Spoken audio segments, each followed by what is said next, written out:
morning. Viva Mexico! That's what I like to hear. So, as you all know, today is Mexican Independence Day. Anyone here from Spain? I just wanted to commiserate. As an Englishman who's lived in the USA, every 4th of July, I hide. Well, I just say we came in second, right? We didn't lose, we came in second. Well, good morning. My name is Phil Ryle. I was feeling fine until I saw Kat. And we'd like to welcome you to Open Circle. Out of respect for our presenters, if you could please turn your cell phones off, and I better make sure I do that too. Nothing more embarrassing than mine. Okay. And I'll try and remind you to turn them on again afterwards. Now, today's Open Circle mission statement will be read by Teresa Trigiani.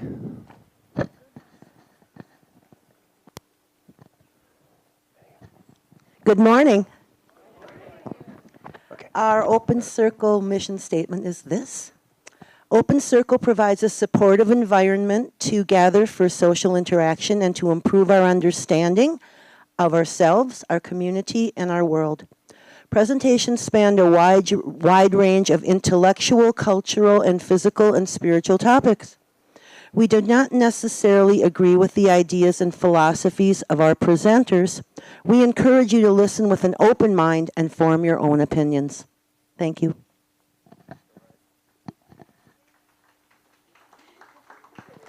Excellent. Thank you, Teresa. Okay. Now, if you'd like to receive a weekly announcement of our upcoming programs, you all know about our wonderful website, opencircleajijic.org. Good. Go there and sign up. There's a sign-up list there. Or you can sign up. There's a board there by the tree. You'll get on our email list, and you'll get a weekly announcement of the upcoming presentations. Now we'd like to welcome those who are with us for the first time. Newbies to Open Circle. Please stand so we can recognize you. Don't have to say anything. Just stand and look beautiful. Welcome. Now, Open Circle, together with Brad over on the camera there, have partnered to bring you all of the Open Circle episodes for free. A Gmail address will no longer be required, and everyone is invited to go to Brad's YouTube channel. On YouTube, it's youtube.com/chapaladrone. Chapaladrone is Brad's, drone as in, and you can view all the Open Circle episodes. Now, they're not all there yet. We've got several years of programs that we have to convert and put up to YouTube. So it's taken a while, but there's more and more every week. And soon, they'll all be there, and we'll just add to them every week. Now it's time I am going to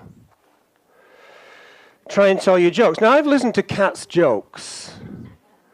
And over several months, and I've figured out which ones people laugh at. So see whether you can guess the theme in my jokes.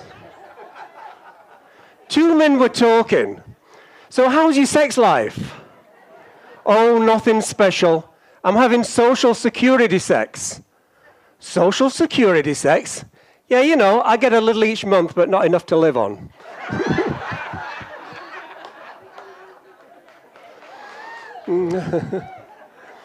Now, you know you're getting old when your wife says, honey, let's run upstairs and make love. And you answer, I can't do both.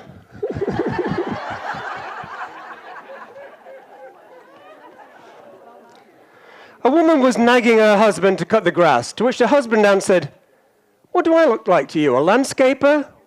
Next time the sink was dripping, she asked him again. Honey, can you fix the faucet? The husband replied, what do I look like to you, a plumber? 2 days later, a light bulb went out, and she begged him again, honey, can you change the light bulb? His reply was, what am I, an electrician?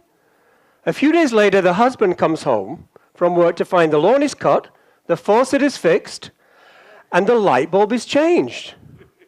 Very surprised, he says, honey, what happened here? The wife replies, You know our next door neighbor, he came over and fixed everything. The husband says, honey, how did you pay him? Oh, you know, the wife says, he told me that I could either bake him a cake or have sex with him. Somewhat relieved, the husband asks, whew, so what kind of cake did you bake him? The wife replied, who do you think I am, Betty Crocker? How are we doing? I told my psychiatrist that everyone hates me. He said I was being ridiculous. Everyone hasn't met me yet. So Maria, a devout Catholic, got married and had 15 children. After her first husband died, she remarried and had 15 more children. A few weeks after her second husband died, Maria also passed away. At Maria's funeral, the priest looked skyward and said, at last they're finally together.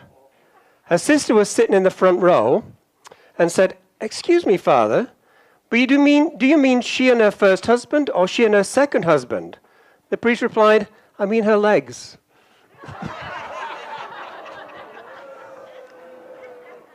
Ooh, restless. They're getting restless.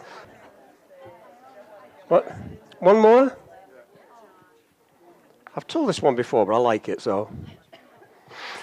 A psychiatrist was conducting a group therapy session with 4 young mothers and their small children. You all have obsessions, he observed. To the first mother, he said, you are obsessed with eating. You even named your daughter Candy. He turned to the second mum. Your obsession is money. Again, it manifests itself in your child's name, Penny. He turned to the third mum. Your obsession is alcohol, and your child's name is Brandy. At this point, the fourth mother got up, took a little boy by the hand and whispered, come on, Dick, let's go home.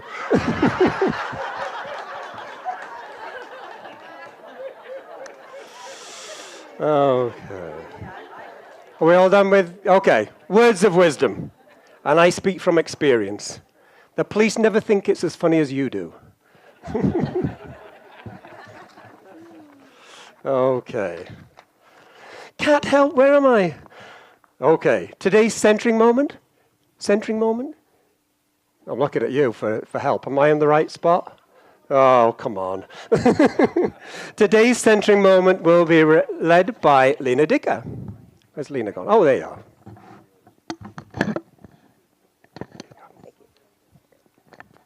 Good morning.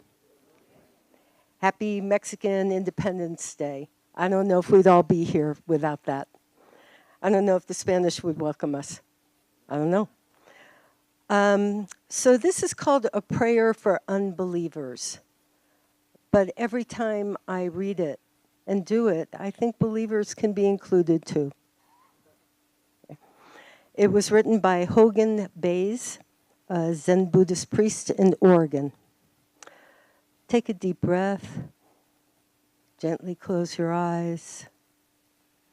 Center yourself in any way that you do, if that's something you do. Relax your shoulders. And beginning with yourself, say, may I be free from fear. May I be free from suffering. May I be happy. May I be filled with loving kindness. And next, focus on someone you love or someone who is important to you. And say to them, may you be free from fear. May you be free from suffering. May you be happy. May you be filled with loving kindness.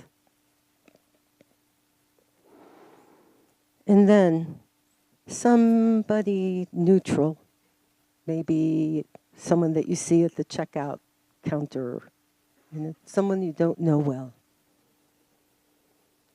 May you be free from fear. May you be free from suffering.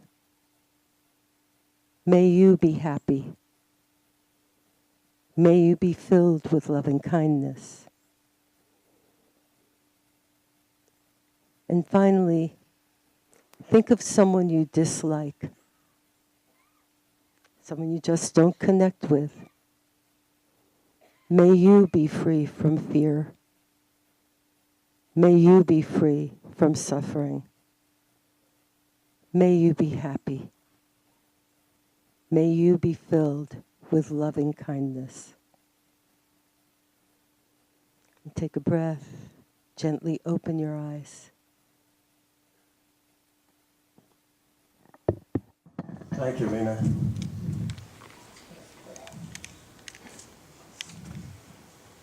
Now, next week's presenter will be Dr. Victor Yucha, The Implications of the Law of Karma for You. Victor will continue his discussion begun several years ago of spiritual law, delving deeper into the law of karma. Its implications for us in this lifetime. Other spiritual laws will also be discussed. Victor Yucha is a chiropractor with a practice in Ajijic and also teaches to the chiropractic profession in Latin America. He's been a student of spirituality most of his life, having studied yoga and meditation at Swami Satchitananda's ashram in Santa Cruz, California, and then a devotee of Guru Maharaji. Later, he studied with Lakota and Ojibwe, spiritual teachers, meditation, yoga, qigong, sweat lodge ceremonies, and for the past 17 years, he's been a student of the spiritual law through teachings derived from Ekankar. Now, our presenter today is Raul Ruiz, the new psychology of the Mexican people. In 2014, Raul Ruiz spoke at Open Circle and sketched the historical, anthropological, and psychological forces influencing how contemporary Mexicans think and act. The 16th of September, the day Mexico celebrates independence from Spain, Raul will update his appraisal, taking into account recent changes in the world that, combined with the recent Mexican presidential election, have shaped new attitudes towards political and economic challenges facing Mexico and Mexicans. Raul Ruiz got his bachelor's degree in psychology in 1978 from ITESO, after which he worked for state and private companies during his first 12 years of practice. Since 1990, he has been in private practice as a psychotherapist for individuals, couples, and families. He's also taught in different universities and institutes. Was a trainer in leadership skills for corporate executives throughout Mexico. The Lake area has been his home since 2014. Please welcome Raul Ruiz.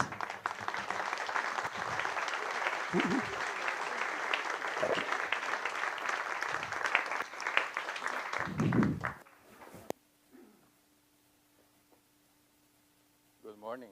Good morning to everybody. Are we on? Not yet. Oh, I'm the one who has to turn it on.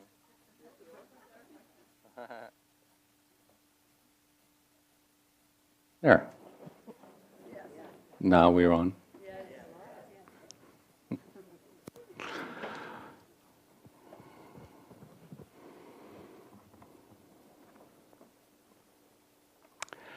It is a privilege to me to be here today to share with you information that I hope is useful in your Mexican adventure. I want to thank first to LCES people, and especially to Margaret Van Avery, for this wonderful opportunity to address such a beautiful audience, where I see a lot of familiar faces. I am very happy to be here. The purpose of my talk today, I will start with a question. What does the foreigner need to know about the way Mexican people see life and reality in general? Being a foreigner, you might be here at this moment as a tourist, or as a temporary or permanent resident at Lakeside. I assume that you want to be able to interact with locals in a way that favors a happy coexistence, based on a better understanding of a culture that in many ways seems strange and contradictory. Mexicans might seem to be a puzzle to you. Yes, they are. The information contained in these short talks goes to the very core of Mexican culture and how it elicits and nourishes patterns of thinking, feeling, and behaving. The goal is to provide you the basic information for you who want to know how to deal with the merchant at the town market, the doctor in his office, the handyman that offers services of any kind, the bureaucrat behind the desk, and the regular people you find in the streets of Mexico. In 35 minutes, I have the challenge to summarize knowledge that could be relevant in this direction. So I will follow with the next scheme. In the first section, I will talk about the Mexican character and where it comes from. So I'll give you a little review of the history. In the second section, I will give you more specific and observable traits of Mexican people.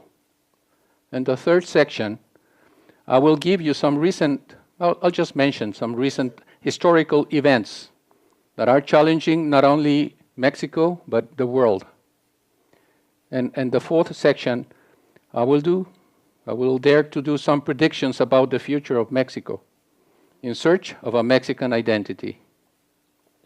So let's go to first section. How the Mexican character arose. I'll give you a brief sketch of Mexican history. Whether a Mexican knows it or not, there are some historical and social facts that have determined and modeled his life and conception about reality. Generalizing is dangerous, but still we can number a set of identifiable patterns of thoughts, feeling, and behavior in Mexican people. Jorge Castañeda, ex-secretary of Foreign Affairs in the presidency of Vicente Fox from 2000 to 2003, wrote in his book, Mañana Forever, Mexico and the Mexicans in 2011. And he gave an excellent summary of historic events that explain the basic features of the Mexican character. I'll give you a sketch of it.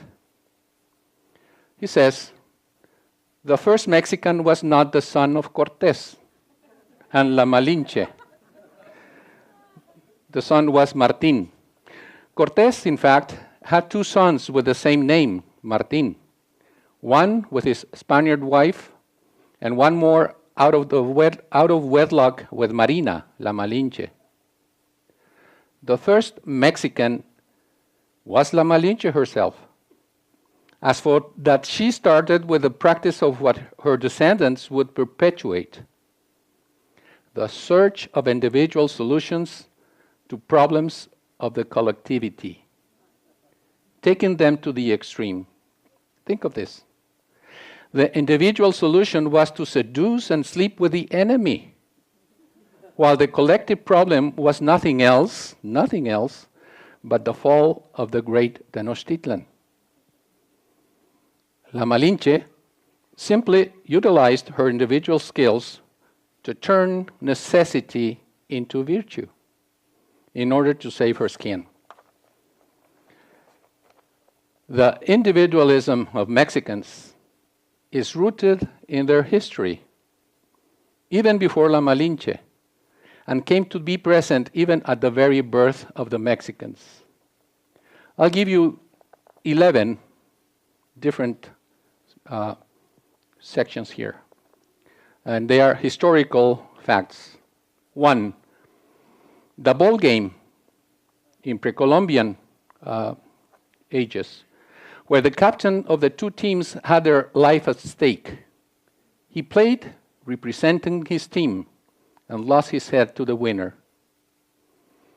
2, the resentment of tribes that paid tributes to the powerful dominants, Aztecs, that led to treason locals and became accomplices with the Spaniard conquerors. Let's consider some more history related to the formation of the Mexican character. 3. Since pre-Columbian times and in modern history, Mexicans are very good in individual endeavors. In sports, for example, there are outstanding figures in disciplines like tennis, boxing, taekwondo, golf, archery, racquetball, front tennis, world champions in all these. 4. The governing Mexican class has traditionally taken decisions that favor individuals over the collectivity. For example, the colonization of Mexico was characterized by big haciendas with a landlord who was an absolute king of possessions and people. The representative of the Spaniard crown was the viceroy, another king in his territory, since the king in Spain was too distant and had no ways of controlling the New Spain lands. Mexicans were subdued, possessed, and had no power to change things around. They learned to feel impotent and victims.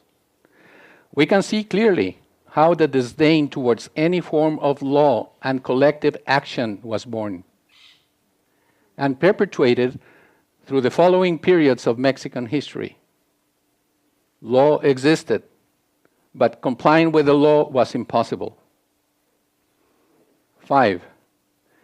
Civil society in Mexico is weak. As a result of the weakness of the governing class, in turn to pay attention to the needs of individuals, so individuals have to fight themselves to satisfy what the ruling class does not provide. It has been the same in colonial times. And next, the dictatorship of Porfirio Diaz in 1876 that lasted for 30 years and started to build the first structure of a real government, as authoritarian, corrupt, and unstable as it was. At least there was a state, but one that diminished even more the power of individuals. 6. Next came the independence from Spain, which we are celebrating today. It started in 1810, but finished in 1821. That was the result of the action of Creole and Mestizo individuals, caudillos, warlords, leaders, followed by masses. Mexicans, as a general feature, have always looked for leaders to follow and avoided being the leader. 7. The Mexican Revolution of 1910 diminished even more the power of the individual.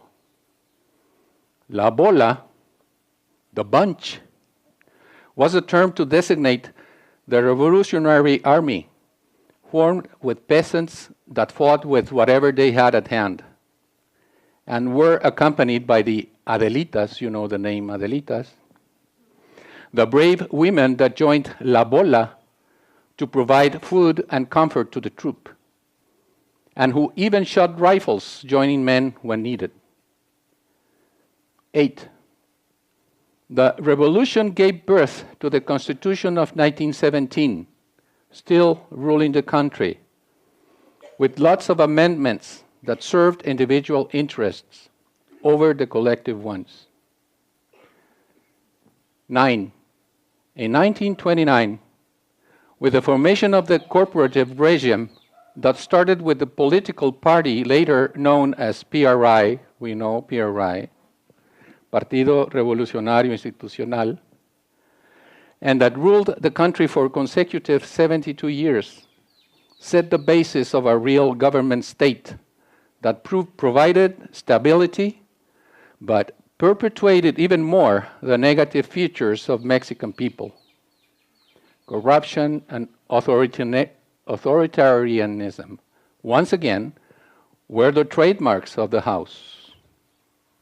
10. In 2000, the PRI was defeated in the presidential elections and gave place to two consecutive presidents of another party, PAN, Partido Acción Nacional. A hesitant democracy had started in the country with a three-party set of political actors: PRI, representing the traditional wing; PAN, representing the conservative; and the left-wing PRD, Partido de la Revolución Democrática, which was the new party with enough presence that had come into the scene. The incipient democracy never came to acknowledge differences in order to take decisions favoring the collective over individuals. Vicente Fox first, and Felipe Calderón next, both of the PAN party, lost a valuable opportunity to reorient the destiny of Mexico and its people. Instead, they engaged in agreements with the other two parties in order to gain maneuverability. It was a bad scenario for the newborn Mexican democracy. 11. The experiment resulted in such disappointment that led to the reappearance of PRI, with Enrique Peña Nieto, that we all know, elected in 2002 and who is still president officially.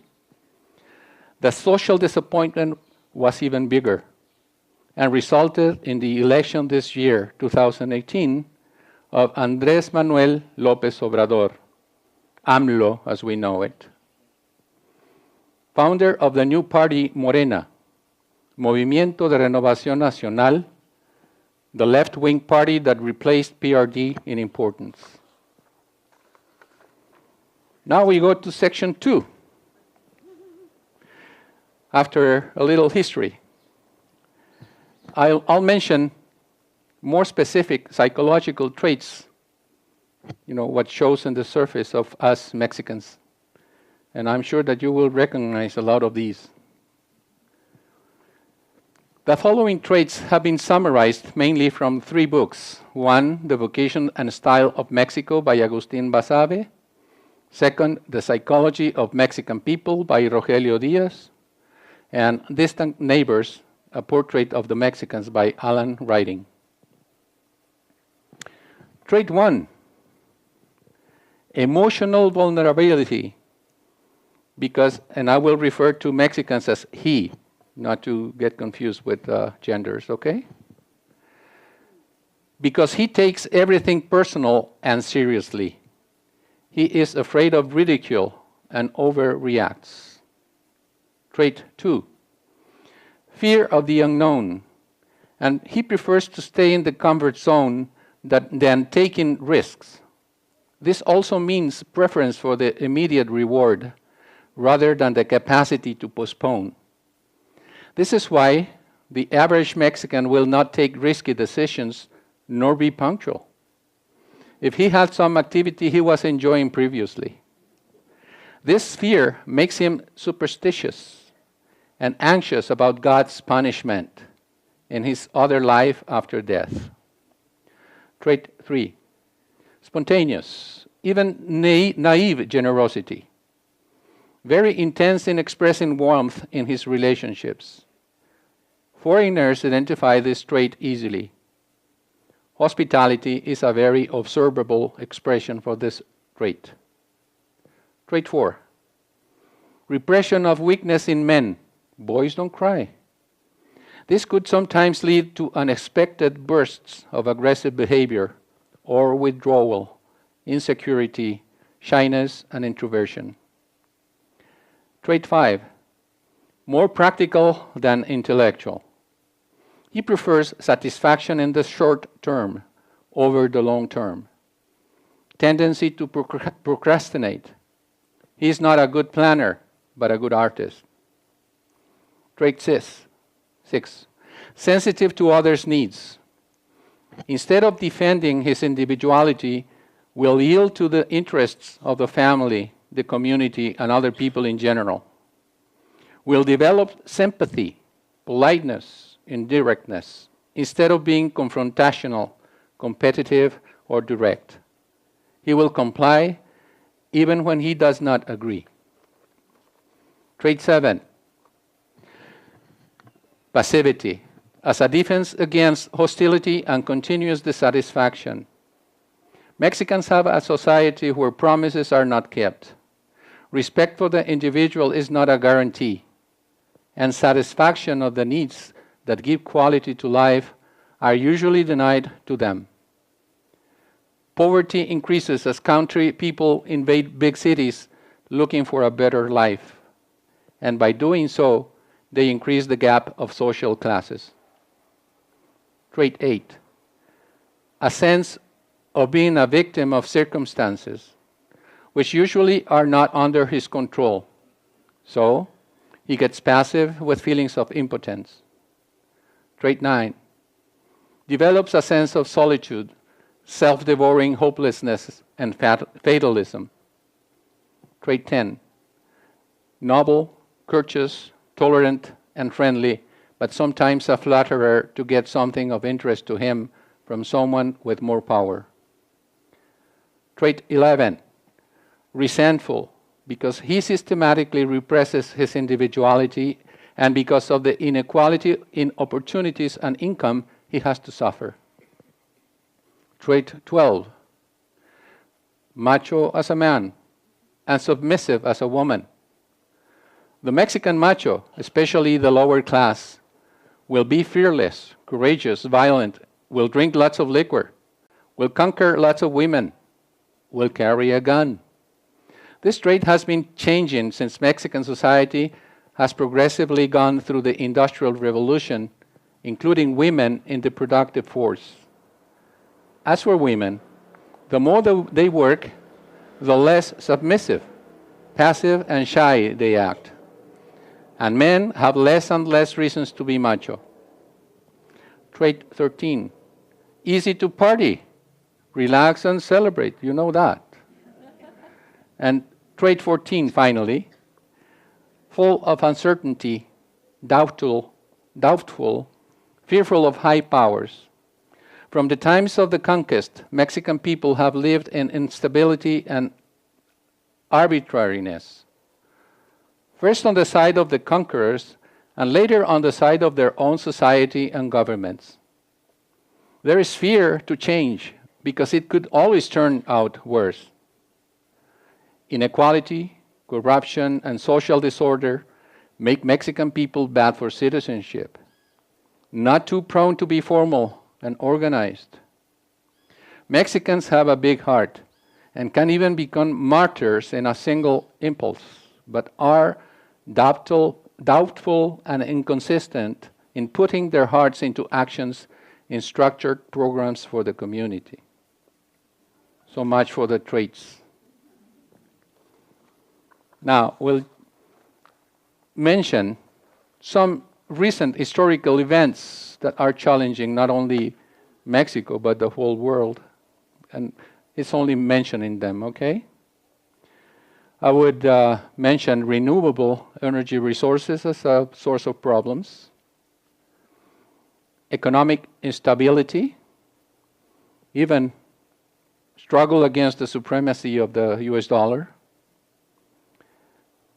trade and late trading wars, human rights, development of countries, health, nuclear power, and something that is new and is mentioned in the article that was published recently, Trump's presidency. I would just like to say that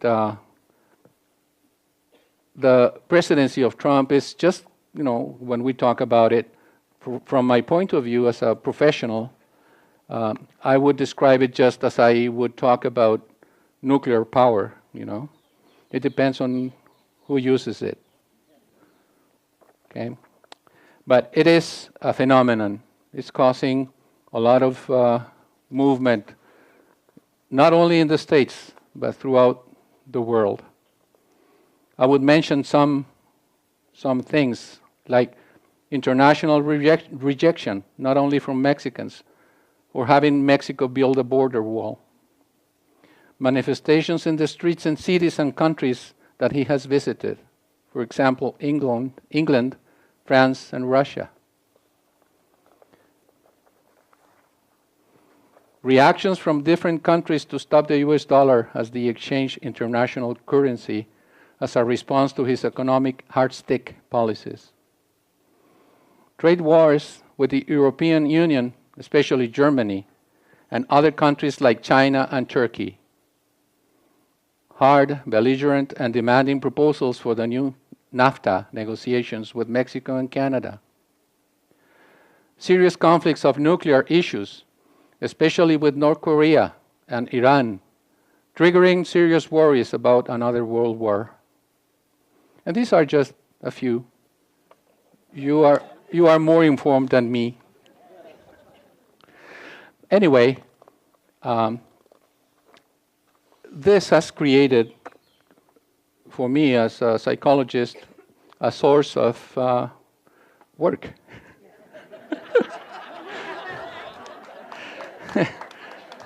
Because there is this new Trump derangement syndrome that is, yes, it's got a name. It's got a name, and it's a reality. It's a new form of PTSD. Mm-hmm. Yes, seriously. Now, I'll jump to section 4. Predictions about the future of Mexico. In search of a Mexican identity.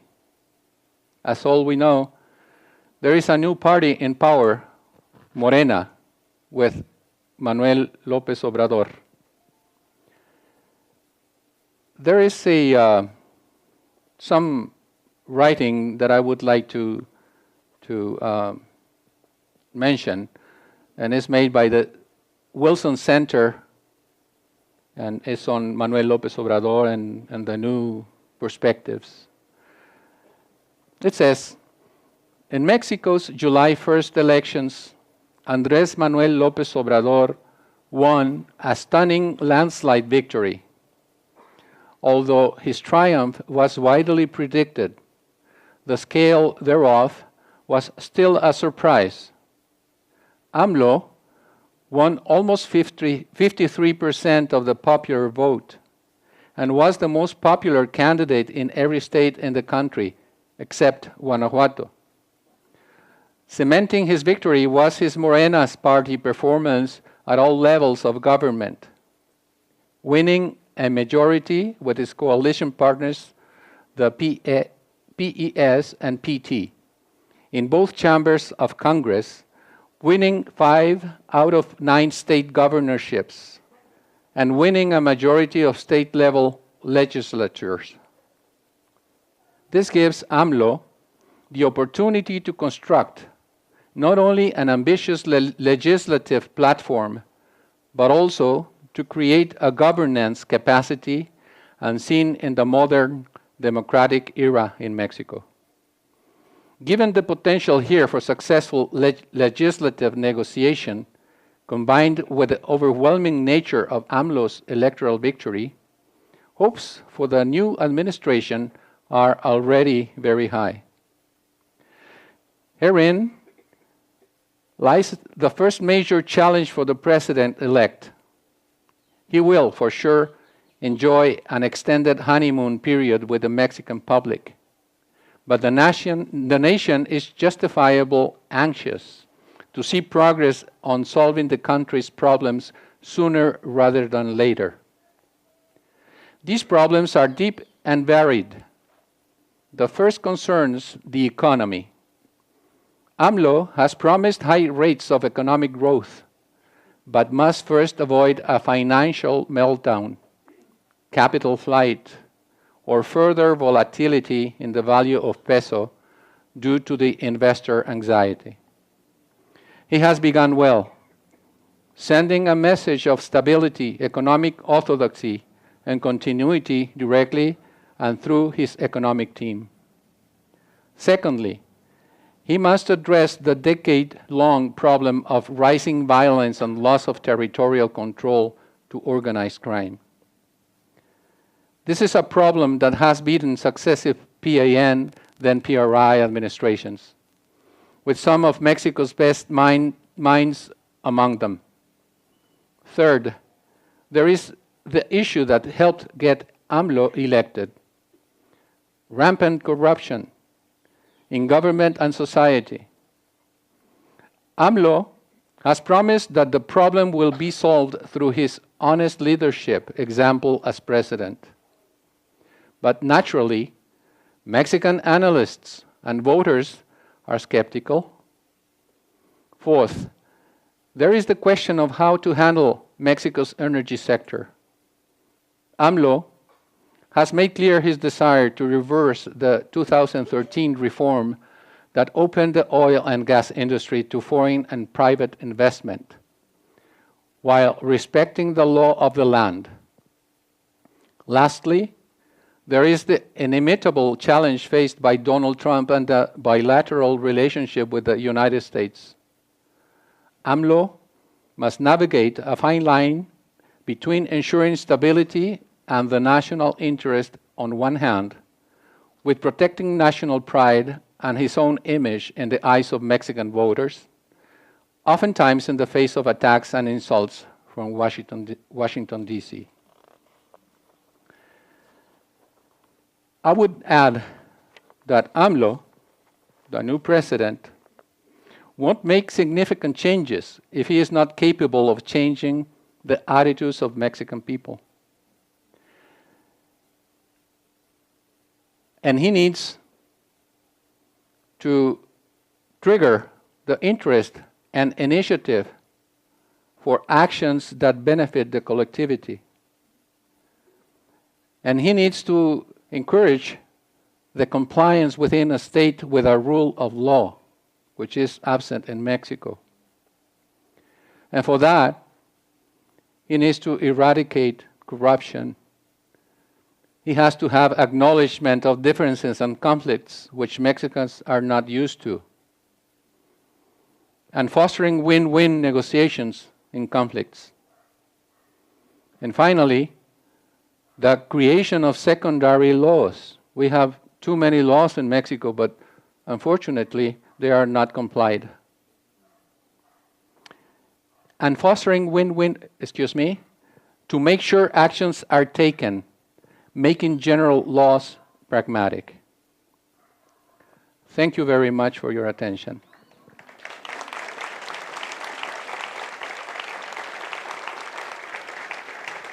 Thank you, Raul.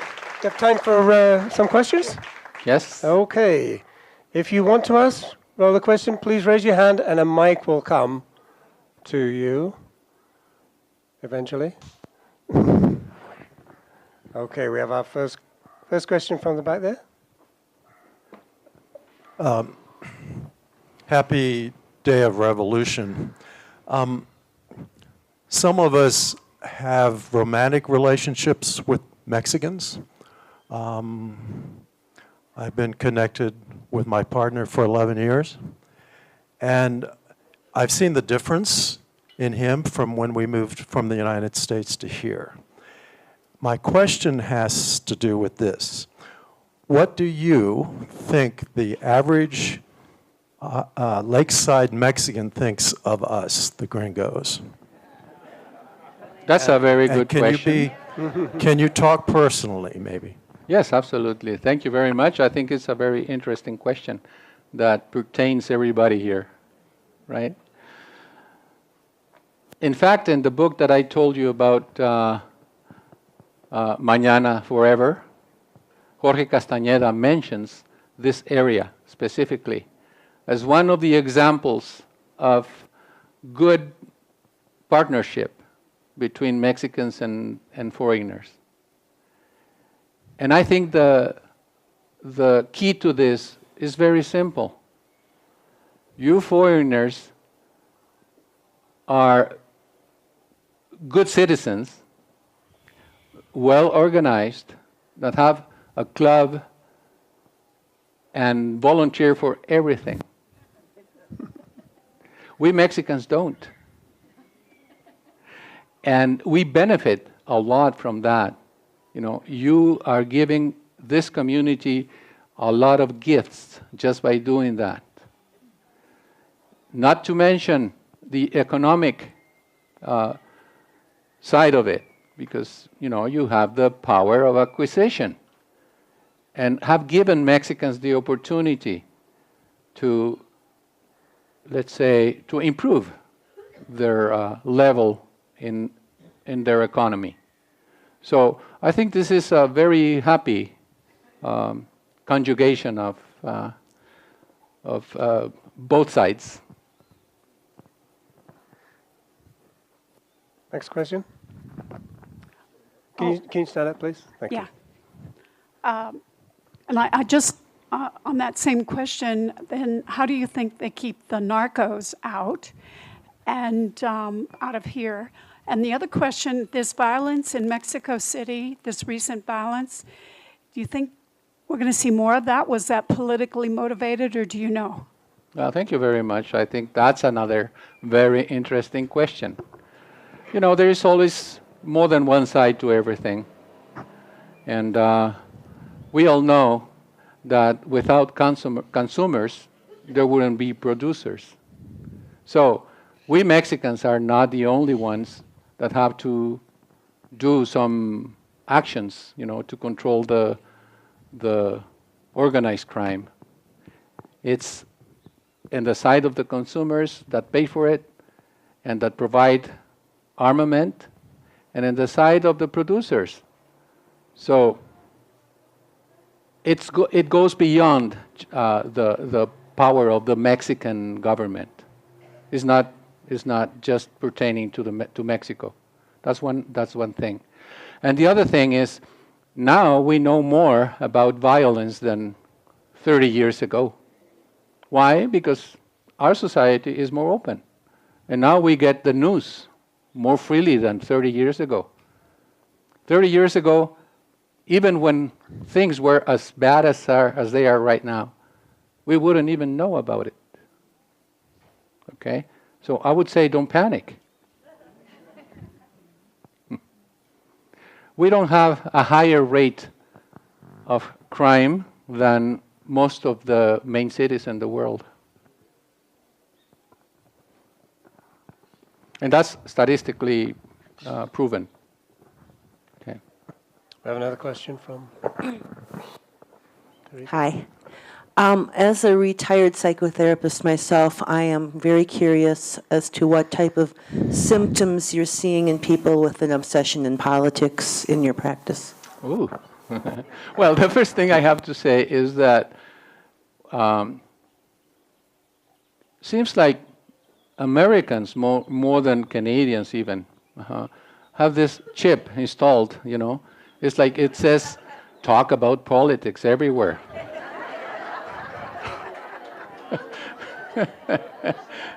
So, yeah, you are a very worried society about politics, right? And of course, with all these happenings lately, there are many factors that are triggering anxiety in general population. And as I said, there are many symptoms that are just the same as anxiety, you know, when it's a disorder. Symptoms. You feel like you're choking, you know. The chest is heavy. You have palpitations. You sweat, cold. You have always the sensation of not enjoying, like being in a hurry. Sometimes you get the alienation sensation, like if you are not that person, like if you're floating. You know, all these are, sorry to say, consequences of hyperventilation. Most of the time is hyperventilation. We don't even realize, breathing is one of the most automatic things that we do. And we do it all the time. And when we start hyperventilating, we don't even realize how we are affecting the general state. Anxiousness, anxiety is very tied to hyperventilation. Next question. I've been living at Lakeside for 19 years now, and as Guadalajara seems to expand towards us, I'm finding that on the weekends when Guadalajarans come down, I'm encountering different attitudes from the Guadalajarans. They're less positive, often they're angry, and sometimes they're characterized by a feeling that they're very much superior to us, and that they resent us. And I'm wondering if this is just a generational difference between the children and their parents, or if there is some change in the Mexican psychology that's leading to this. That's a very good question, and my answer would be very simple. The higher you go in educational level, which in other words is the middle class, the more probable you will find this very specific response to foreigners, which is a double-faced thing, love and hate. Because, of course, as I told you when I related some historical facts, foreigners have always taken things from Mexicans, all right? And it's just a generalization. Yeah, too bad that you happen to be the foreign in this case. But it's a generalized thing, and it's historical. Okay? No question here. I heard recently from a gringo that's been here for 2 years that there's a high incidence of spousal abuse. Number one, is it true? And number two, what would need to take place to start to shift that consciousness of men toward women? The husbands beating their wives, spousal abuse. You mean here in Mexico? Yes. Oh. Here in this area. Oh. Is it true? Maybe it's not true. Well, as a psychotherapist, I have not got many cases of that. Not even in Guadalajara. Of course, there are cases like everywhere. I've known about cases, American people that come to see me, some of them are abused, even physically. Yeah. Abuse is a very common thing because it comes in many ways. Could be keeping silence, could be not being direct, could be dismissing, could be ignoring, and there are so many ways of violence. And it's very common. I mean, in every culture.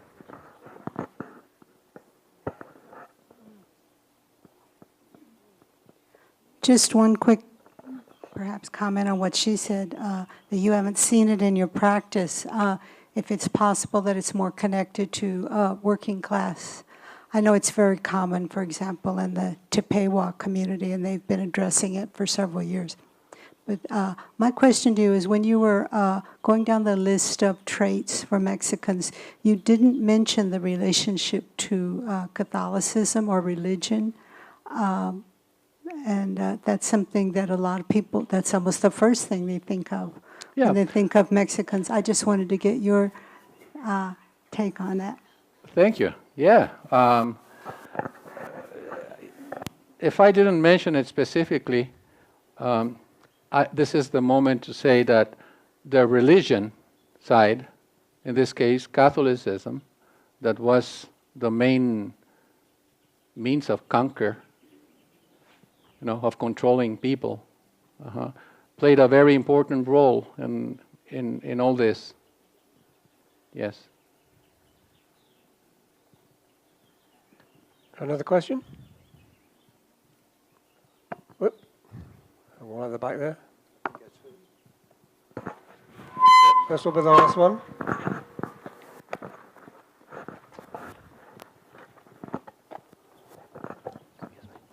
Hello. Speaking with a local individual recently, I got the feeling, and this may or may not be true in a widespread, that the drug lords sort of fall into the category of Robin Hoods. When I brought up the subject of El Chapo, his whole demeanor changed, and it really got me thinking, what is the real gut feeling of Mexicans in relation to these drug lords that are making incredible amounts of money? And basically, you may disagree with this, but it appears to me they really control Mexico. No, I don't disagree.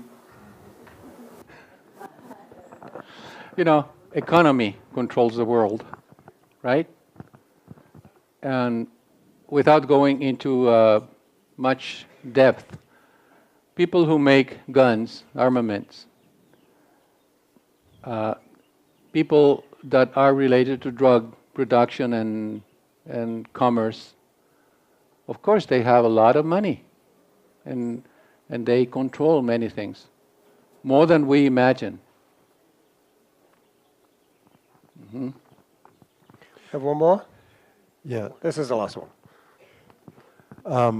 Your psychological trait number 8 was more or less about fatalism. I have the sense, and it made me very sad thinking about it. It's the idea, and I think it's also Catholic, and I think it's Spanish history, but the idea that that Mexicans cannot change anything, either in their personal life or in the political realm. Would you comment on that? Yeah, I think I sort of made that point, or I tried to make it very clear, that historically, Mexicans have been oppressed, victimized, and enslaved, right? And as a result of that, how can you expect to make changes when it's proven that it doesn't matter what you do, you get no results? So it comes like in the collective consciousness, all right? I think we have a third final question. I have a question about security. I just read over the weekend that I think 56 policemen have been killed in Guanajuato this year, and only 12 perpetrators have been contacted or apprehended. I don't know if they're even jailed. So that my question is, how reliable is the police force when they don't even go after their own murderers? Yeah. I mean, in any other society, if a policeman is killed, I mean, as a group, they go for the Yes. for the jugular, and here it just seems to drift away. What is happening? Yes, that opens a very interesting thing.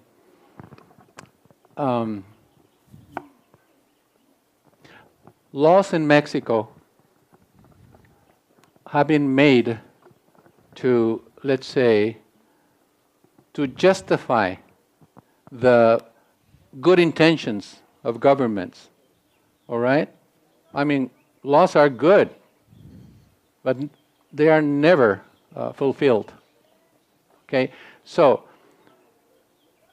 you call it, in the colonial times, the landlord that needed to administer his own way independently of the Spaniard crown, or in the present, the municipal presidents that have to take decisions without the support of central governments.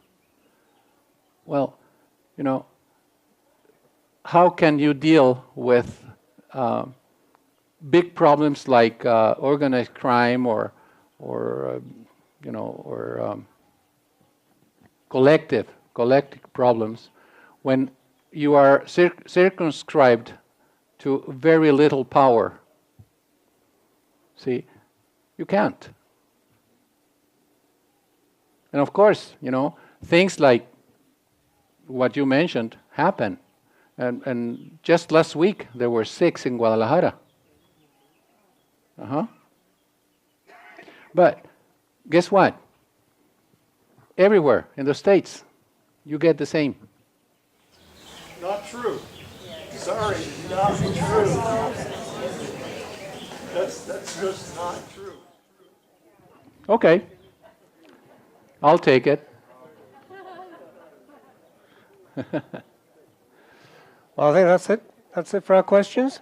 Raul, thank you very much indeed. Thank you. Excellent. Thank you very much. Excellent. Okay, now remember to turn your cell phones back on if you want to. Please pick up your coffee cups and stack your chairs, and we hope to see you next week. Thank you all.